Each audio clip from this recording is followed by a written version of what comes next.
ನಮಸ್ತೆ ಫ್ರೆಂಡ್ಸ್, ಆವಿಷ್ಕಾರಕ್ಕೆ ಎಲ್ಲರಿಗೂ ಸ್ವಾಗತ. ಇವತ್ತು ಮೊಳಕೆ ಕಟ್ಟಿರೋ ಹೆಸರು ಕಾಳನ್ನು ಬಳಸಿ ಒಂದು ಹೆಲ್ತಿಯಾಗಿರೋ ಪರೋಟಾನ ಮಾಡಿ ತೋರಿಸ್ತಾ ಇದ್ದೀನಿ.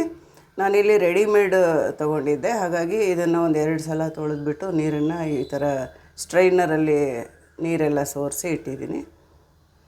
ಮೊದಲಿಗೆ ಹೆಸರು ಕಾಳನ್ನು ಮಿಕ್ಸರ್ ಜಾರಲ್ಲಿ ಹಾಕ್ಕೊಂಡು ತರಿಯಾಗಿ ಗ್ರೈಂಡ್ ಮಾಡ್ಕೊಳ್ಬೇಕು. ತುಂಬ ನುಣ್ಣಗೆ ಆಗಬೇಕು ಅಂತ ಏನಿಲ್ಲ, ಸ್ವಲ್ಪ ನೀರು ಹಾಕ್ಕೊಂಡು ಮಾಡ್ಬೋದು. ತುಂಬ ನೀರು ಹಾಕ್ಕೊಳ್ಳೋದು ಬೇಡ. ಒಂದು 2-3 ಟೀ ಸ್ಪೂನಷ್ಟು ನೀರು ಹಾಕ್ಕೊಂಡು ಗ್ರೈಂಡ್ ಮಾಡ್ಕೊಳ್ಳೋಣ. ಹೆಸರು ಕಾಳನ್ನು ತರಿಯಾಗಿ ಈ ಥರ ರುಬ್ಕೊಂಡಿದ್ದೀನಿ. ಇದನ್ನು ಒಂದು ಬೌಲಲ್ಲಿ ಹಾಕ್ಕೊಳ್ತಾ ಇದ್ದೀನಿ. ಈಗ ಇದರಲ್ಲಿ ಪಾಲಕ್ ಸೊಪ್ಪನ್ನ ಸಣ್ಣದಾಗಿ ಹೆಚ್ಚಿಬಿಟ್ಟು ತೊಗೊಂಡಿದ್ದೀನಿ. 1 ಹಿಡಿಯಷ್ಟು ಪಾಲಕ್ ಸೊಪ್ಪನ್ನ ತೊಗೊಂಡಿದ್ದೀನಿ. ಈ ಸೊಪ್ಪುಗಳು ಹಾಕೋದ್ರಿಂದ ಪರೋಟ ತುಂಬ ಟೇಸ್ಟು ಚೆನ್ನಾಗಾಗುತ್ತೆ, ಆಮೇಲೆ ನರಿಷ್ಮೆಂಟು ಜಾಸ್ತಿ ಆಗುತ್ತೆ. ಮೆಂತ್ಯ ಸೊಪ್ಪು ಸ್ವಲ್ಪ, ಎಳ್ಳು, ಬಿಳಿ ಎಳ್ಳು, ಕಪ್ಪು ಎಳ್ಳು ಯಾವುದಾದ್ರೂ ಹಾಕ್ಬೋದು. 1 ಟೀ ಸ್ಪೂನಷ್ಟು ಜೀರಿಗೆ, 3/4 ಟೀ ಸ್ಪೂನಷ್ಟು ಅಜ್ವಾನ ಹಾಕಿದ್ದೀನಿ. ಅಜ್ವಾನ ಸ್ವಲ್ಪ ಈ ಥರ ಉಜ್ಜಿಬಿಟ್ಟು ಹಾಕಿದ್ರೆ ಚೆನ್ನಾಗಿ ಹೊಂದ್ಕೊಳ್ಳುತ್ತೆ. ಹಸಿಮೆಣಸಿನ್ಕಾಯಿ ಒಂದು 3 ಹಸಿಮೆಣಸಿನ್ಕಾಯಿ ಹಾಕಿದ್ದೀನಿ. ಒಂದು ಅರ್ಧ ಟೀ ಸ್ಪೂನ್ಗಿಂತ ಸ್ವಲ್ಪ ಜಾಸ್ತಿ ಅಚ್ಕಾರದ ಪುಡಿ, 1/2 ಟೀ ಸ್ಪೂನಷ್ಟು ಉಪ್ಪು. ಗೋಧಿ ಹಿಟ್ಟು ಹಾಕ್ಕೊಳ್ಳೋಣ. ನೋಡ್ಕೊಂಡು ಅಷ್ಟು ಐಟಮ್ಸ್ಗೆ ಎಷ್ಟು ಗೋಧಿ ಹಿಟ್ಟು ಹಿಡಿಸುತ್ತೋ ಅಷ್ಟು ಹಾಕ್ಕೊಳ್ಳೋಣ ಮೊದಲಿಗೆ. ಯಾಕೆಂದರೆ ಹೆಸರು ಕಾಳಲ್ಲಿ ಒಂದು 2-3 ಟೀ ಸ್ಪೂನಷ್ಟು ನೀರು ಹಾಕಿ ರುಬ್ಬಿದ್ದೆ. ಅದ್ರದ್ದು ನೀರಿನಂಶ ಇರುತ್ತೆ, ಸೊಪ್ಪುಗಳಲ್ಲಿ ಕೂಡ ನೀರಿನಂಶ ಇರುತ್ತೆ. ಹಾಗಾಗಿ ಮೊದಲೇ ಜಾಸ್ತಿ ನೀರು ಹಾಕೋಕ್ಕೆ ಹೋಗಬಾರ್ದು. ಇದನ್ನು ರೆಗ್ಯುಲರ್ ಚಪಾತಿ ಹಿಟ್ಟಿನ ಅದಕ್ಕೆ ಕಲಿಸ್ಕೊಂಡ್ರೆ ಸಾಕು.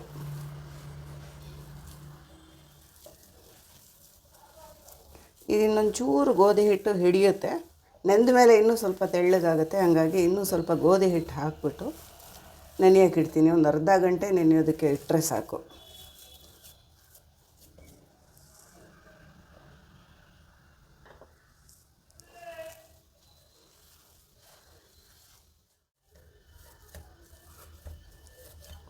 ಹಿಟ್ಟು ಕಲಸಿದ್ದಾಯಿತು.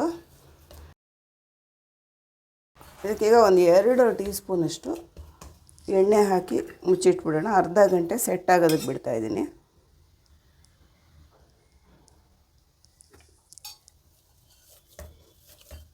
ಆಪ್ಷನಲ್ ಎಣ್ಣೆ ಹಾಕಿ ಮುಚ್ಚಿಡಬೇಕು ಅಂತಲೂ ಏನಿಲ್ಲ, ಹಾಕಿದ್ರೆ ಇನ್ನೂ ಸ್ವಲ್ಪ ಎಕ್ಸ್ಟ್ರಾ ಟೇಸ್ಟು, ಸಾಫ್ಟ್ನೆಸ್ಸು ಎಲ್ಲ ಚೆನ್ನಾಗಿ ಬರುತ್ತೆ ಪರೋಟ. ಚಪಾತಿ ಹಿಟ್ಟಿನ ಹದಕ್ಕೆ ಬಂದಿದೆ. ಒಂದು ತೊಟ್ಟು ನೀರು ಹಾಕಲಿಲ್ಲ. ಒಂದು 3 ಟೀ ಸ್ಪೂನಷ್ಟು ನೀರು ಹೆಸರು ಕಾಳು ರುಬ್ಬಬೇಕಾದ್ರೆ ಮಾತ್ರ ಹಾಕಿದ್ದು. ಅರ್ಧ ಗಂಟೆ ಸೆಟ್ ಆಗೋದಕ್ಕೆ ಬಿಡ್ತಾಯಿದ್ದೀನಿ. ಪರೋಟಾಗೆ ಹಿಟ್ಟು ಕಲಸಿ ಅರ್ಧ ಗಂಟೆ ಆಗಿತ್ತು. ಈಗ ಲಟ್ಟಿಸ್ಕೊಳ್ಳೋಣ. ಚೆನ್ನಾಗಿ ನೆಂದಿದೆ. ಟೈಮ್ ಇದ್ದರೆ 1 ಅವರ್ ಕೂಡ ಬಿಡಬಹುದು, ಇಲ್ಲ ಟೈಮೇ ಇಲ್ಲ ಅಂದರೆ ಕಲಸಿದ ಕೂಡಲೇ ಇಮಿಡಿಯೇಟಾಗೂ ಮಾಡ್ಬೋದು, ಚೆನ್ನಾಗೇ ಬರುತ್ತೆ. ಈಗ ಗೋಧಿ ಹಿಟ್ಟು ಹಾಕ್ಕೊಂಡು ಲಟ್ಟಿಸ್ತೀನಿ.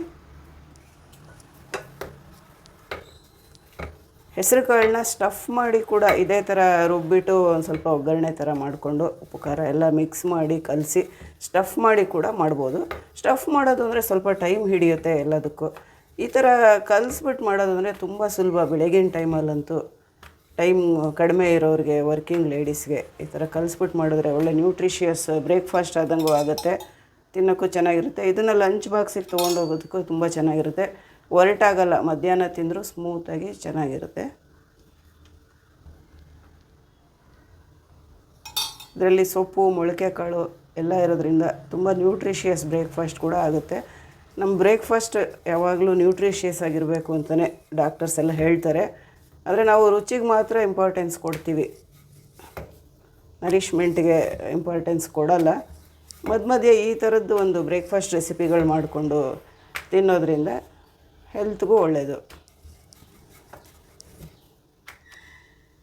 ತೆಳ್ಳಗಾದರೂ ಲಟ್ಟಿಸ್ಕೊಳ್ಬೋದು, ದಪ್ಪ ಆದರೂ ಲಟ್ಟಿಸ್ಕೊಳ್ಬೋದು. ನಾನು ಸಾಕಷ್ಟು ತೆಳ್ಳಗೆ ಲಟ್ಟಿಸಿದ್ದೀನಿ. ಇದೇನು ಮೆತ್ಕೊಳ್ಳಲ್ಲ, ತುಂಬ ಚೆನ್ನಾಗಿ ಬರುತ್ತೆ.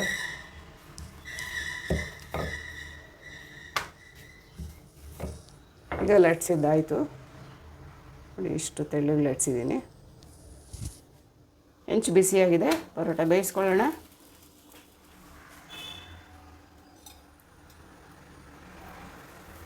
ಎಣ್ಣೆ ತುಪ್ಪ ಅವ್ರವ್ರ ಚಾಯ್ಸು ಯಾವುದಾದ್ರೂ ಹಾಕ್ಕೊಳ್ಬೋದು.